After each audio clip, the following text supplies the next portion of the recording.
Okay, hello! Welcome back to another one of my videos.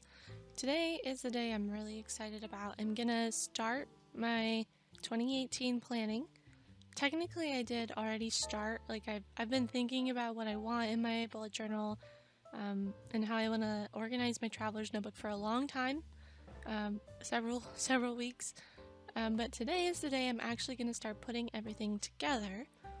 And so the first thing that I did when thinking about this new year was I decided I wanted to use a traveler's notebook, and I wanted to have a bullet journal but kind of separated so that my year stuff could be in its own notebook, and then I could swap out the dailies throughout the year and not lose my year planning stuff that I set up. And so here are the notebooks I decided on.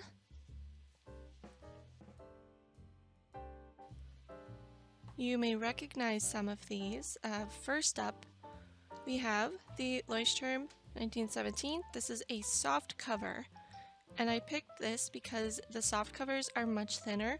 And if you look at all these notebooks I have, there's like 2 inches of notebook here.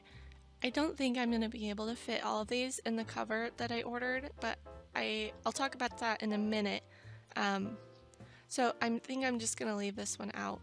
But one of my thoughts for these notebooks was to keep them big enough to be useful to me, but thin enough that I could fit them all in a notebook together and not have to carry around like a brick everywhere I go. So again, the Leuchtturm 1917 soft cover. This one's going to be my year and project planning notebook. So all of my spreads that are going to stay with me throughout the whole year are going to go into this notebook. The Limome, also soft cover. I guess it was upside down. This is the front, and I did talk about these in my watercolor comparison video, because that was the video that kind of decided for me which ones I was going to use for which task. Because for my dailies, I do really want to do watercolors as a decoration pretty frequently. So this is going to be my daily notebook.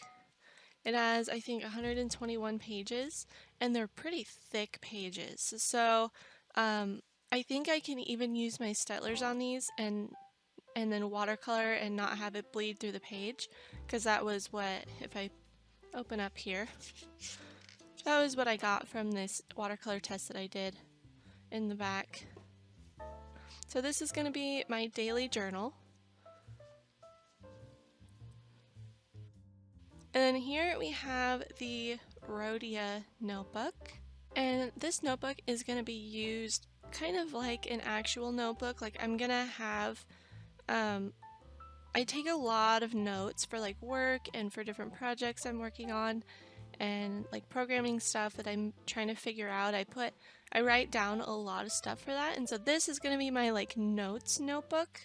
I really liked the paper in this, and we can see it also has pretty good paper for watercolors. I don't know how much watercoloring I'll actually do in this notebook, since it's mostly going to be for writing things down. But since I did want like project specific notes to be available to me even after I fill up my daily notebook, I did want to keep these separate from the dailies, where I'll probably write down really temporary notes like we need milk or something. I don't know. Whatever I need to write down just for a day or two, I'll put in the daily notebook, and then this one will be like thoughts I want to keep with me for a longer period of time. And then this camouflage notebook here, I actually bound this myself. I made it out of this same fabric that I've been using for my backgrounds for my videos, just because I think it's adorable. Like I bought this on Joanne Fabric's website, and I was actually looking for some like wintry fabric to use as a background for my like December plan with me, and I saw this, and I love birds, and I love this like coral color pink. I don't know, it looks a little bit more red on the video to me, but it's a very pretty coral color, and I used Sea Lemon's bookbinding tutorial for the tutorial for a moleskin type notebook. I didn't round the edges and I didn't put the elastic here, but I did do the ribbon. And then this has, it's not exactly a hardcover because this, what's the word for it? Because this book board is not really thick, it's kind of a thinner, so it bends a little bit, but it's not exactly a hardcover or a soft cover either. But the reason I bound a notebook myself was because I wanted a notebook for doodles and sketches and little pieces of art. In 2018, one of my goals is to do 100 doodles or little art pieces just as a way to increase my skills and relax and keep myself on track for more creative goals. And I had originally thought, I kind of estimated the widths of all these notebooks and I was a little bit off. This one's quite a bit thicker than I thought it would be, as is this one. But the problem I was having was all the paper that was good for like art was really thick. Like this is pretty thick paper. I used Crescent Rendr paper, which I will link down below. It was recommended by Peter Draws. It's the paper that he uses, and he does a lot of really nice ink drawings and pen drawings, and it doesn't bleed through at all, so that's why I picked this paper. But I wanted a sketchbook that wasn't really thick, but did have quality paper. So I used 50 pages, or I think there's like 54 pages in here technically, so that I could do 2 of these for the entire year, and then each one would be a little bit narrower. And even this one came out more wide than I thought it would be. So I might actually have to leave this out of my traveler's notebook. We'll see once I get it, if it will hold all of these and still be usable, or if it's just going to be a pain. Now, for my cover, which is arguably the part of a traveler's notebook that makes it a traveler's notebook, I actually ordered this beautiful, well, my mom ordered it for me. It was supposed to be a Christmas gift. Beautiful cover by El Rahir Leather, I think. I might be saying that wrong. And I had picked it out like several weeks before Christmas and suggested it to my mom as a gift. The problem is that their traveler's notebook covers are so beautiful that they were already sold out like through all of the rest of the year. So I did still order it, but it won't be here until probably the middle of January was their estimate. So in the meantime, I just made this really kind of flimsy, it's like paper and fabric, and I messed up this iron-on glue stuff, and so I got it all over the inside of this paper. It's not sticky or anything, but it just, you can see it, it's like shiny. And then I didn't cut my paper properly, so there's like a space here. But it just needs to last me a couple weeks. And I got this elastic, which I think is a little bit too thin. It's a little bit flimsy. This elastic is really thin, so it doesn't like secure the notebooks into this like I think it will in my traveler's notebook. So the actual traveler's notebook might be a little bit sturdier than I am expecting. Okay, there we go. I got that figured out. Alright, so for starters, I'm just gonna put all these in here, except for this one, because I just think it's a little bit too much, and I'll probably not need to take this everywhere with me, because I'll probably mostly be doing my art here at home.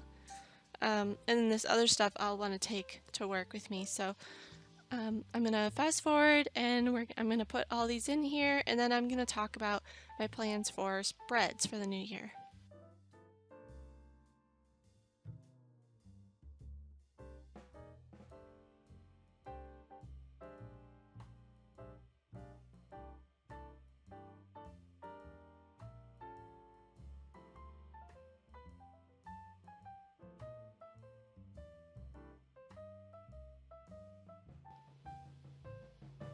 Okay, you can see this is like really full, and then these really flimsy, I should have gotten 2mm elastics like as were recommended. I thought they would be too fat to go in the notebooks like this, so which is why I got this very thin elastic.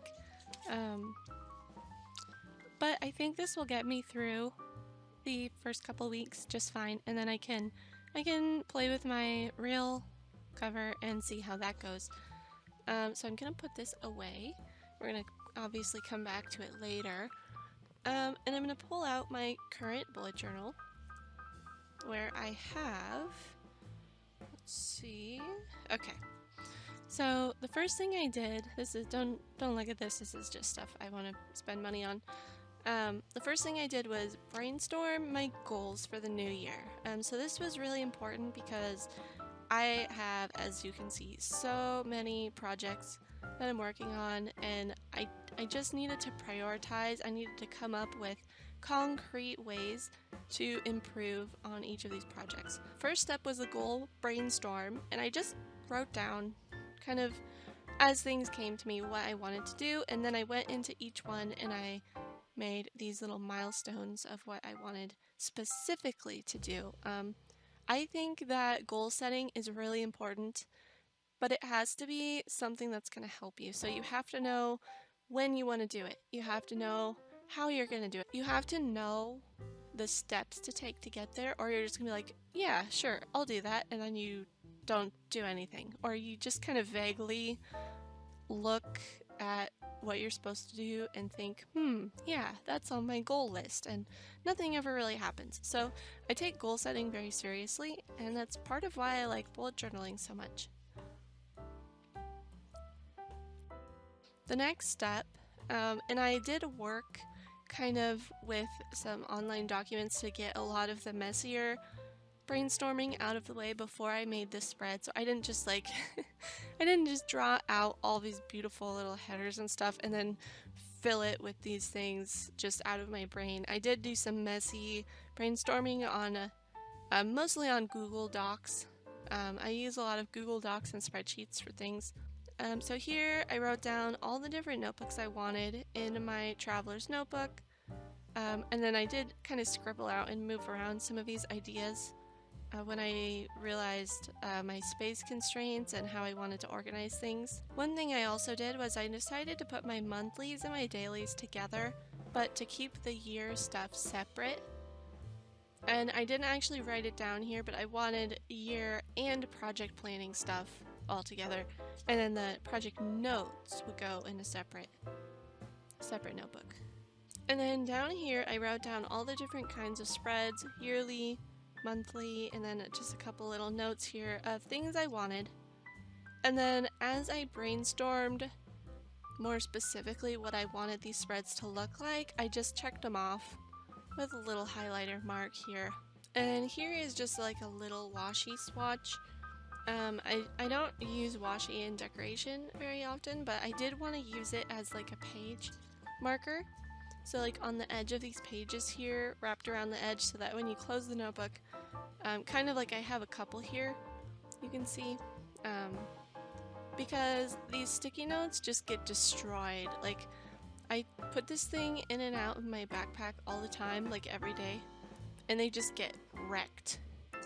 So these little page edge colors, if you can see, if I can get that to zoom in there, those work a lot better just to keep things tidy. So some of the things that I have planned, and I'll talk about each spread as I make it. I started with yearly goals, and then I have written out like how I want to space all these things, because you know, with the grid, I didn't want to spend a lot of time like counting and putting little dots and moving things around. So I planned out this spread in a spreadsheet, which I would recommend to anyone who's designing bullet journal spreads. If you make a spreadsheet that matches all the dimensions of your bullet journal, you can just like put borders and outlines and words and kind of lay things out before you put it in the notebook so that you can be sure everything's gonna fit. So that's what I did with most of these, not all of them. Some of them are spreads I've done before, and so I didn't do a lot of planning for them. So first up is yearly goals, and then I also wanted quarterly progress check-ins, and you'll see I did separate a lot of stuff by quarter. I found that by month was just a little bit too much information to fit into a page, and then quarterly allows me to keep all the updates on one page in one place so I can see it more clearly. And then I also wanted to do something like a future log, but also quarterly, so not trying to cram the whole year into one page. I have a tracker for all the doodles I want to do, so 100 is not very evenly divided into the year because it doesn't divide evenly into 12, it doesn't divide evenly into 52, it doesn't divide evenly into 365 or, you know, the other way around. So I've made a tracker where I'm going to highlight all the days where I want to have each doodle done in order to be on track to do 100 by the end of the year. And then I also wanted to have a quarterly summary of Instagram and YouTube, and then a yearly post tracker so I can see how often I'm posting and how that's affecting, like, how much engagement I'm getting from other people in these communities. And then I wanted yearly trackers for writing progress and knitting. Another books to read spread. This was pretty simple. Let me see if I can find my current one. Oh, I opened right to it. So it's just a very simple list of the books that I want to read. I didn't even get through 2 of these ones. I did make this list in October, so that's why I didn't get through most of it, because I thought that I could read 15 more books in the last couple months. And I could do that if I didn't have so much other stuff to do. Like if I was still in high school and I just had school to worry about, I could do all this. But I have so many jobs and hobbies these days that this was pretty unrealistic. And then I talked a little bit about my 8-week plan in a video that I just posted. So I'm gonna do a couple of 8-week plans for programming, for social media, maybe something else. I really like them. I think they look really nice, and like I mentioned, the stickers that I use make it really easy to change plans without making a huge mess on the page. And so I think this is all. Okay, so these are all the spreads that I planned, and then the other spreads that I have are more monthly spreads, so those will go into my monthly plan with me's and not the initial yearly planning video. So now that I've kind of gone over what I'm going to do, I'm going to start putting my yearly tracking spreads into my Softcover lace trim notebook. I started a lot of these pages with watercolor first, and then I like to put the ink over the top of it. And for the year page, I used my current favorite color, this pretty coral I mixed up. I'm going to be looking back at this page throughout the whole year, so I wanted it to look really nice. So I'll time-lapse through most of the decorations, and then I'll talk a little bit about the actual content that I put down when we get there.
So on the left here, each of these boxes is for one of the goals I've identified. I have 5 kind of categories of goal. And then on the right side of each of those boxes, I will put a specific attainable goal with a time, a deadline of some sort. So like if I want to get it done by the beginning of March or the end of February, or if I want to accomplish X amount of tasks within the year, things like that. I really want to make sure I know how close I am to accomplishing each of these goals at any point in the year. And then on the left side of each of these boxes, I'm going to put specific things to do to get me closer to that goal. So for example, for our big game project, I will have something like work 10 hours per week. I'll be able to measure that. I'll be able to plan for it. That's the most important part. And then on the right side of this spread, I have a quarterly progress. So in each of these boxes, I have 5 rows, 1 row for each of the goals on the left side of the spread.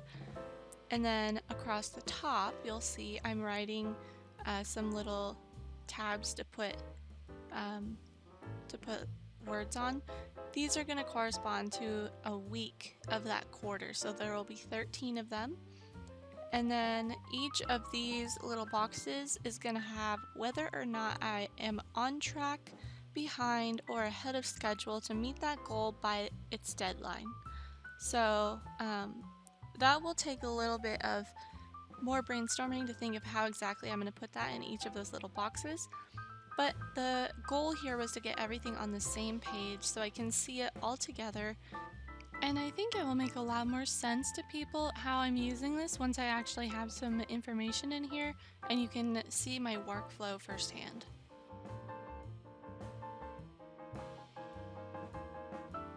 The next spread I worked on was my monthly fitness and budget review spreads. They looked similar, so I just clumped them together. And I also did a watercolor background on this, so I'll time-lapse through that and come back when the interesting stuff gets started.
If you watch the time-lapse closely, you can see where I accidentally made the spread upside down.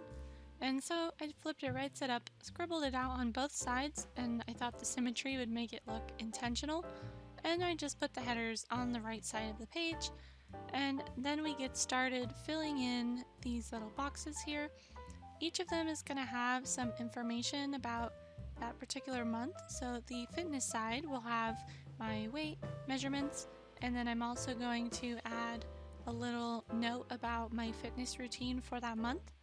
And then the money side is going to have some information about my net worth, my retirement funds, my savings, and how closely I stuck to my budget during that month. So these are just going to keep me accountable, and they're going to give me an overview on how I handled different aspects of my life throughout the year of 2018.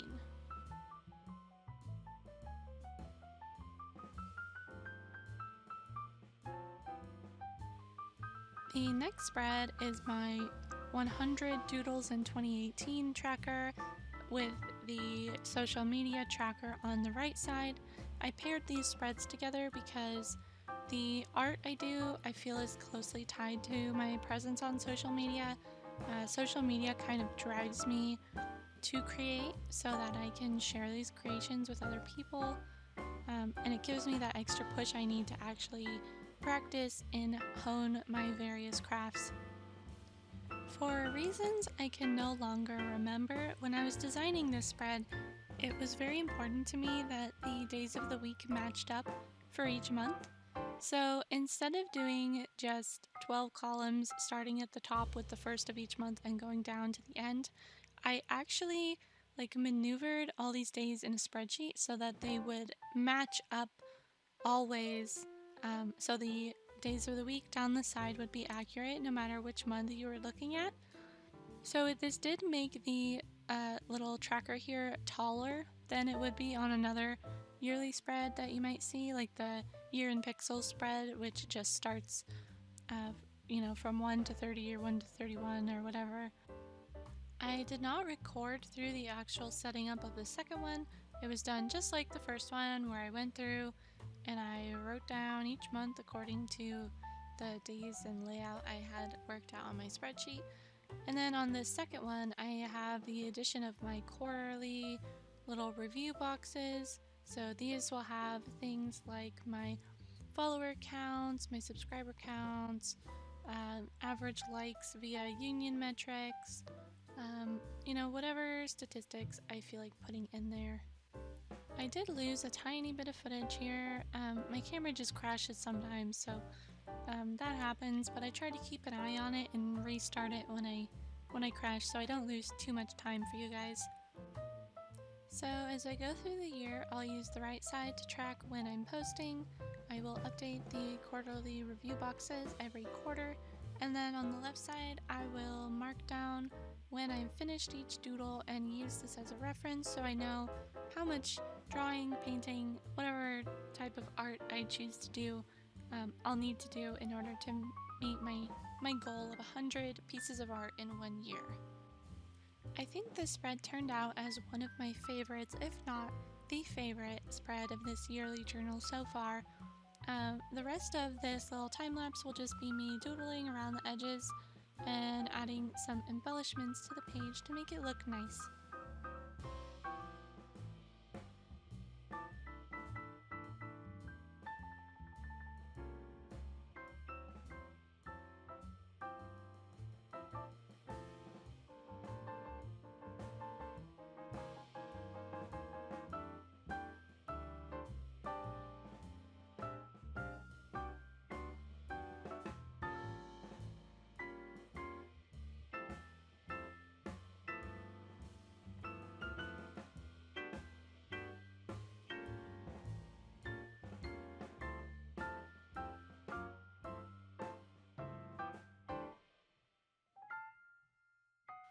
This spread is very similar to the previous spread. This one is for my writing and knitting progress. I'm going to be using this to kind of see where my projects are being worked on throughout the year. So I'll give each project or each task a little color and then highlight the days that I work on that. I tried using these printouts. I found out in the Google Sheets, if you set the cell width to 20 pixels, it fits exactly in these bullet journal grid squares, or I guess dot grids. Unfortunately, I didn't actually like how this turned out. I don't like the white printer paper. I didn't like how I stuck it in there. I wouldn't do this again, even though it did take a very long time to fill in all the other spreads with all the numbers. I think it was worth it visually. The decoration on these spreads are pretty simple. I did this because the color coding I'm going to be using on the page, I didn't want to get too colorful and be too confusing to the eye, so I kept the decorations pretty simple with just some Mildliners around the edges. These next spreads were really fun to make. This one it's like my 8-week plan, but it covers an entire quarter, so there are 13 weeks. And this one is for programming. So I lay out the calendar just like usual, and then I also added some watercolors around the edges.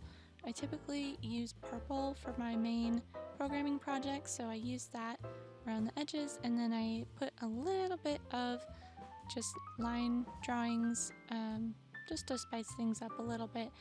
This spread also can get very busy with the colors, so I wanted to keep it pretty simple and toned down in terms of decoration.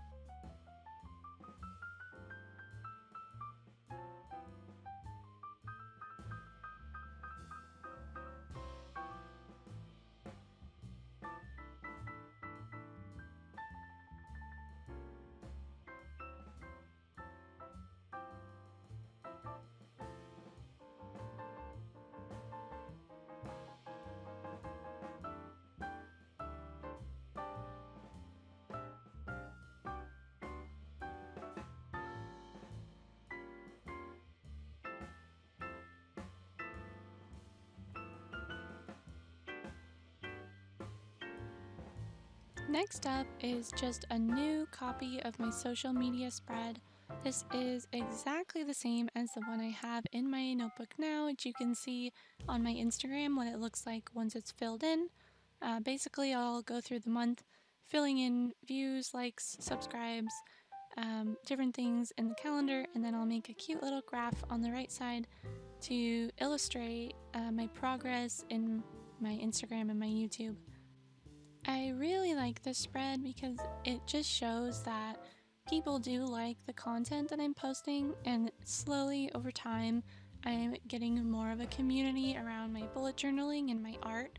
So seeing the little graphs and how they just slowly tick upward, it just kind of brightens my day. I look at these usually in the morning when I sit down with my coffee and I start filling things in, and it always just makes me smile a bit to see those numbers go up.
The next spreads are very simple. I could have put an elaborate watercolor wash on these pages, but I was just a little bit tired of watercoloring at this point.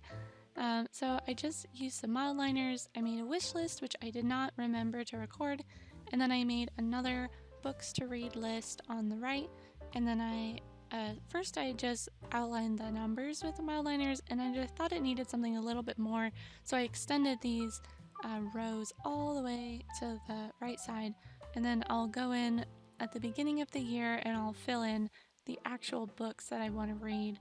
I have a whole list on Goodreads, so I'll just pull all my books from that and kind of reorganize them as I see fit.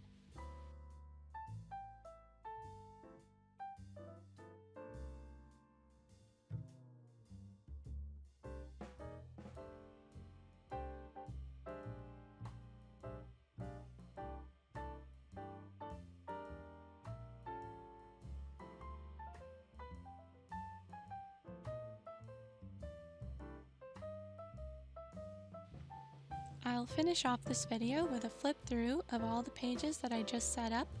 I'm so excited to use these in the new year. I'm probably going to take some time myself to fill in my goals here and not do that on video, but you will probably see some filled in pages posted on my Instagram if you go follow me there.